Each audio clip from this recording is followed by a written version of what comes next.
Alright, hello, citizens of the Nigelverse. It is Nige here once again, and welcome back to System Shock Radio. So, I have quite a few topics for you guys today. And really is technically the five, but a lot of them are rolled into one, admittedly. But there is quite a bit to talk about. There is quite a bit that's happening this week. So without further ado, let's get right into it. Starting with the first thing, and that is that we are apparently getting a Wizards of Waverly Place reboot. So, oh, of course, a couple things to mention. And first of all, I am definitely someone who grew up with the Wizards of Waverly Place and really Disney Channel in general, but especially the Wizards of Waverly Place is probably one of my favorite shows growing up. And but it also oh, follows the trend and of them doing reboot type shows like iCarly or That's a Raven with Raven's Home and stuff like that. So kind of just continuing that trend of doing reboot shows. Those are the reboot shows a bit overblown at times? As in, like, are they doing too many of them? Kinda, but the thing is some of them work out, some of them don't. But this one's the next up, and then this one, and apparently is going to um, focus on Justin Russo, who of course first won the Wizard Family competition and thus got to keep his powers. Although I think Alex, if I'm not mistaken, in the Wizard of Waverly Place finale, I think Alex somehow found a way to keep her powers as well. If I'm not mistaken, I could be totally wrong, but Justin won the competition, so thus is the family wizard. So it'll be following him and his family and how they're doing and everything. I am interested to see where the reboot goes.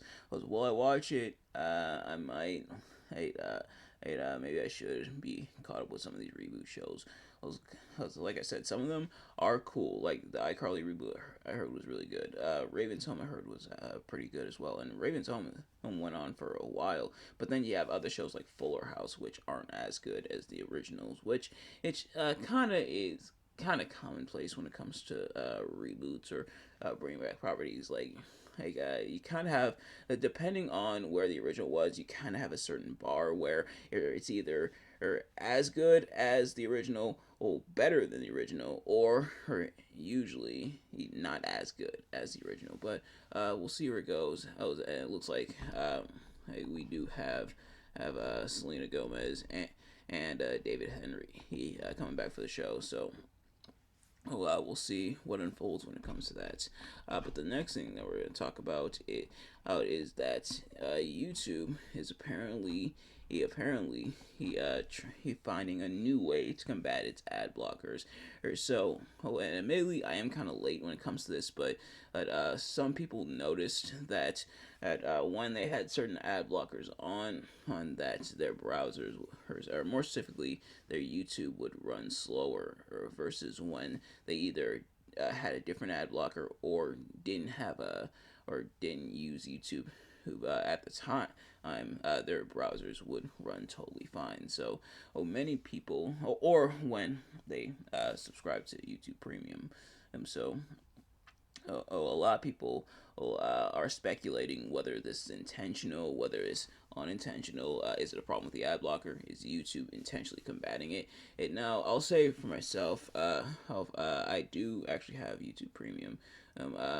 It's about to expire tomorrow, but I do have YouTube Premium. So, A, it kind of doesn't apply to me, and B, I guess I might be part of the problem because a lot of people will have talked about and expressed their concerns about YouTube's pretty much like all out war when it comes to ad blockers, YouTube who pretty much forcing people or trying to force people to who take off ad blockers. Like, I do get it, YouTube is a free site, but let people have their ad blockers, especially when and other sites have ads that could be malicious, which could that could have viruses and stuff like that, had or like pop-ups and everything. That's why a lot of people disable pop-ups, because those pop-ups could have malicious software inside.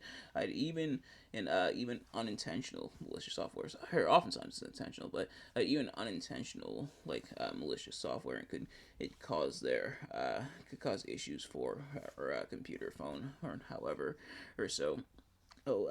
Oh, because of that, a lot of people have been disgruntled with how YouTube has approached ad blockers, and and they're seemingly they're seemingly gun ho about no more ad blockers. You're gonna watch these ads and you're gonna like them, and I know oftentimes as well how creators do make revenue who off of ads as well, especially like mid-roll ads, putting ads in different parts of the videos. Those, but if this is intentional by YouTube, if YouTube is intentionally putting in place measures to disable ad blockers who specifically make the performance work to force people either to turn off their ad blockers or to subscribe to YouTube Premium, then that's admittedly pretty scummy, and that's a pretty bad look for YouTube. Like, are you willing to go that far in your pursuit of not or in your pursuit of having ads that you intentionally make the performance slow to try to force people to get to turn off their ad blockers? There's now, I believe it's still, well, if I'm not mistaken, and I don't think it's been fully proven that it's intentional on YouTube's part, but it is a pretty bad look. But now the next thing we're going to talk about is that AEW is apparently bringing back its ranking system. Now, to be honest, maybe this is bad on my part, or because I do tune into AEW every now and then. I even noticed that their ranking system was gone, but AEW bringing back the ranking system where they're showing how many wins, how many losses, and people getting opportunities. He's based off of that. Uh, and apparently it was apparently they're blaming CM Punk for not doing the for not doing rankings for a while. But the thing about the ranking system is, in concept, in theory, I should say, it's not. I don't think it's a bad idea. Like showing how many wins and how many losses, keeping track of that, and giving people championship opportunities. Is because of that. It's it's not a bad idea. Yeah, it's something that AEW does that kind of distinguishes it from just every other pro wrestling brand, and especially in WWE, where I don't want to say it means nothing, but it does kind of mean less.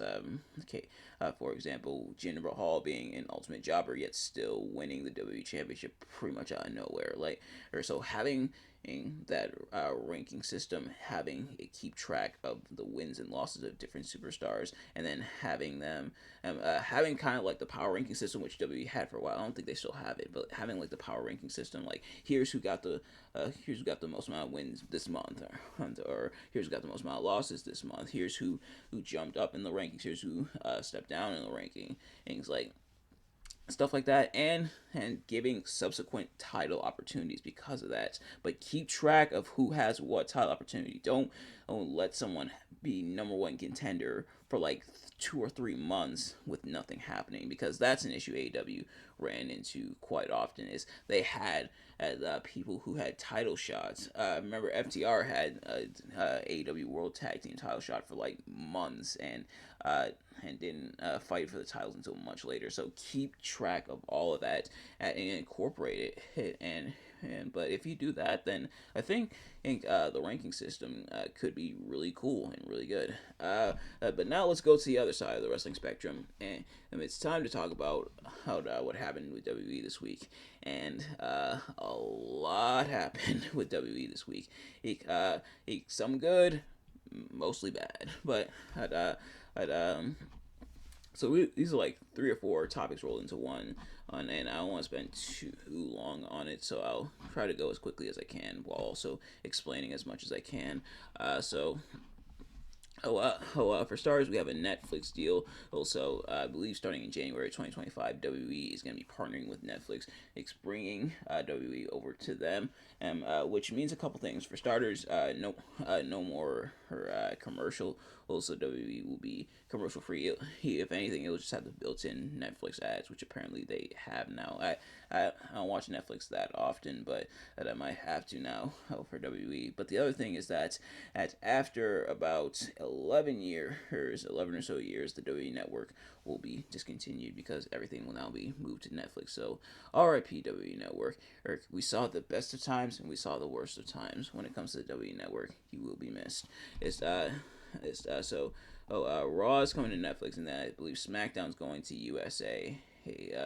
So SmackDown will be back on the USA Network, which SmackDown's not unfamiliar with USA, of course, but yeah. So there's that. The next thing is that The Rock has joined the TKO board. I want to look up really quickly to see exactly what The Rock's position and is on the TKO board.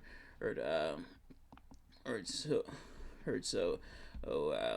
Looking here, and he of course has the trademark to the Rock name. Hey man. And okay, so it looks like he's just been appointed to the board of directors. So that really could mean anything. So he's a part of the board of directors for TKO over TKO Group. So that's major news. Who's then and Kevin Patrick. Unfortunately, now initially I had here that he was being replaced at first because that was the initial report. At first it was that he was being replaced based on commentary, but then and I believe on Thursday he was outright fired, which is wow, that is messed up. Admittedly, Kevin Patrick, was his commentary great? Not really. Was it good? And was he the worst commentary I ever heard? Heard not a chance, like not at all. Like I've heard way worse when it comes to commentary. Like he's definitely like I've seen Heroes of Wrestling. I've heard the commentary from Dirty Dutch Mantel and Randy Rosenblum, so I know garbage commentary. And Kevin Patrick wasn't the worst. Was he as good as his colleagues? Not quite, but maybe it's kind of a fish out water kind of thing where he wasn't really getting it. I know they had told him that he better shape up or he was out, and looks like they unfortunately made good on that promise. But what's even more interesting is the response from the internet, and a lot of people reacted pretty negatively to that.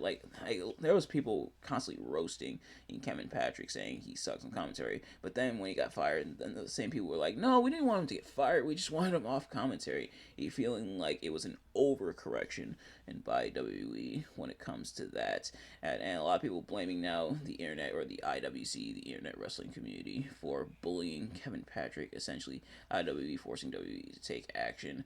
And do I think the internet fully influenced it? It's kind of hard to say because obviously while WWE does, of course, I imagine they pay attention, of course, to the internet and what the internet is saying, but they ultimately make the decision for themselves, and they had warned him to shape up, at least when it comes to his commentary. But as for Kevin Patrick, of course, wishing you all the best on your future endeavors.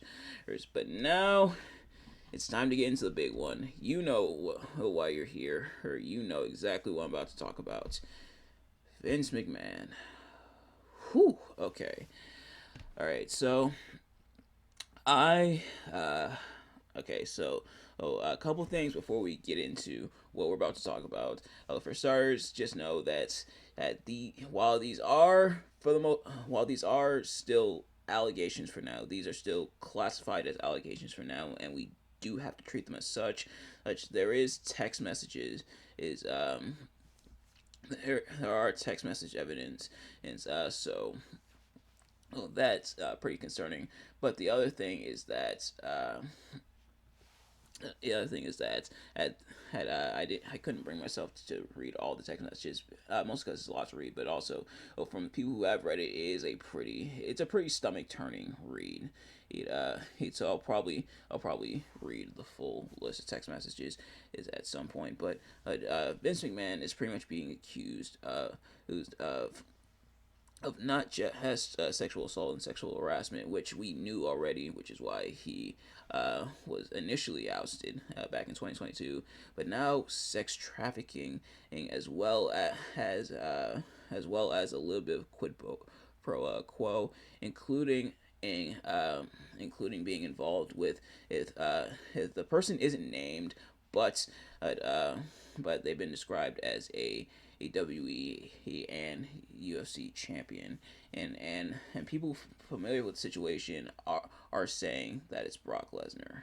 Yeah, so Brock Lesnar is apparently he involved in this as well. Vince McMahon has denied it.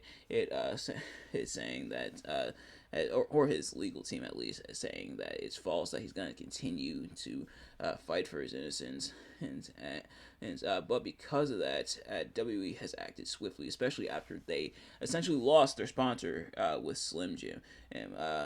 So I don't know if what WWE did next will allow Slim Jim to come back, but Slim Jim saying because of this they're not going to partner with WWE anymore. But Vince McMahon he has totally been ousted from TKO. He's lost his position on the TKO board. He's totally 100% gone on, and they're saying this is the first time since 1956 that no member of the McMahon family is in charge of WWE. This truly is a new era. But yeah, Vince McMahon has stepped down. He's resigned, I imagine, and resigned with quite a bit of persuasion and as to um, step down from his position on from TKO. So Vince McMahon is totally gone.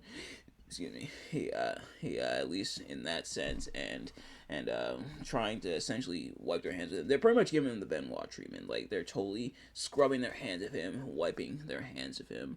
A couple things to mention. For starters, his very appropriate and good response on WWE lost their sponsorship. Have faced all this backlash. They said they were looking into it. They advised the wrestlers not to talk about what's going on so that they don't essentially. If my camera would focus again, and please, thank you. But essentially told the talent not to talk about it so that they don't get roped into it as well, and is a bad look for WWE. WWE distancing itself from Vince McMahon, helping to restore at least part of their image. But also, if these allegations are true, it's unsurprising. If these allegations are true, then and Vince McMahon definitely needs to go. Oh, and definitely needs to be jailed. Oh, and same with Brock Lesnar, and it definitely is like it definitely is disappointing. Like obviously it's anger inducing if Brock Lesnar truly is involved in this, but it's even more disappointing because why do these things? Oh, it is pretty heartbreaking, pretty frustrating to see, and I can't imagine what those victims are going through. But I know some people are saying that watching the Rumble is going to be kind of awkward. But for me, I'm still excited for the Rumble. I guess it's kind of a separation of behind the scenes versus is the product, and obviously they're trying to distance Vince McMahon away from the product as well. Even his T-shirt got pulled. Well, him winning the 1999 Rumble, because of course he did. Pulling his merch and everything, pretty much it's totally scrubbing him from existence. And so for their part, they're doing everything to pretty much distance themselves from Vince McMahon. Like, hey, whether he did or not, whether he's guilty or not, them distancing themselves from Vince McMahon, I think, is the smart move from a business standpoint, and I imagine it's a very bad look. And a lot of people are pointing to this is maybe why Stephanie McMahon left, why Shane left, have all this going on, and yeah, that's understandable, but it is pretty heartbreaking to see. So we'll see how it unfolds, but yeah, that's kind of where we are for now, and it's so unfortunate. Like Vince McMahon is a billionaire. Why does he have to do these kind of things? Things like damn, just absolutely disappointing. Like, honestly, I'm more disappointed in anything. Like, I am very upset and furious. But only to a point because obviously I'm not involved in the situation. But I'm more disappointed in everything. Like, why does he need to do this? Why did Brock need to do this? Like, they're both millionaires. They're multi-millionaires. Like, what's the point of any of this? And apparently Brock was supposed to have a spot in the Rumble, but that's apparently been pulled, which also very smart move. But yeah, it's just wow. But I want to end this on a sour note. So the final thing that we're going to talk about, and then we're going to wrap up, is taking a leap of faith. So, normally this is where I find the dictionary definition, but I think for this one, I want to take a leap of faith and talk more about from the hip and my experiences when it comes to leap of faith. For a lot of people, leaps of faith. When people talk about taking a leap of faith, what are they describing? And for me, I say taking a leap of faith is going into the unknown. As imagine, and you're standing on a cliff, if you see an area with mist down below. There could be water down there. There could be nothingness down there, but you take that leap anyway. Now, for a lot of people, that may seem dangerous, and to an extent, it is. But for a lot of people, it's about taking that risk. It's about plunging into the unknown, even if you don't know what's gonna quite be on the other side of the unknown. And I know that's kind of an extreme example, but in a way, that's kind of more of a literal example. But let's talk about leaps of faith when it comes to life. If you want to start a business but you don't know how it's going to pan out, if you want to start a YouTube channel like me, but you don't know how it's going to pan out. If you want to make music, write songs, try your hand at acting or directing, and sometimes you do have to take that risk. Sometimes you got to grab life by the horns and pull it in, and I know it's easy to get scared because you don't know how it's going to turn out. You don't know, if it's going to crash and burn, if you're going to do well with it. What would you do if you knew that you couldn't fail? What type of things could you do? If you lost your inhibition, if you lost your fear, if you lost your anxiety, and just went out and did it, what do you think would happen? And it could be successful, or it might not be successful, but you never know unless you try. And a perfect example I can give of this is if you ever heard of the rap group Bone Thugs and Harmony. They moved to Cleveland. I believe they took a bus to Cleveland. They took a bus from Cleveland, I should say. They took a bus from Cleveland to Los Angeles. It was a one-way trip. Either they were gonna make it in music or they were gonna be stranded. And that's when they ran into Eazy-E from NWA. And as they say, the rest is history. When it comes to Bone Thugs and Harmony, I may be paraphrasing, and I'm sure there are some more details, but taking a leap of faith like that, at having the desire not just to succeed, but having the will, and almost forcing yourself to succeed, with that, taking a leap of faith isn't always a bad thing, and it might not work out. But what if it did? You never know unless you truly try. Sometimes you gotta take that leap of faith. Sometimes you gotta step forward, step into the unknown, and walk out victorious. There's a lot of things in life that I wish I did, that I wish I was able to do, that I wish I just had stopped being afraid of, and just went and did it. I may never, and I'll probably never know how those things turned out. Take that leap of faith, take that jump, take that risk, and succeed. And the reason it's a leap of faith is because as you're either going to make it, or you're not going to. But always try your best to make it. So take that leap of faith today. But nevertheless, that is going to do it for this episode. Thank you all so much for watching. I hope you enjoyed.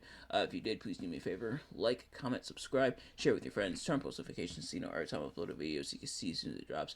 Let me know in the comments below your reaction to anything I talked about in this episode. But thank you all so much for watching. I'll see you guys later. Peace.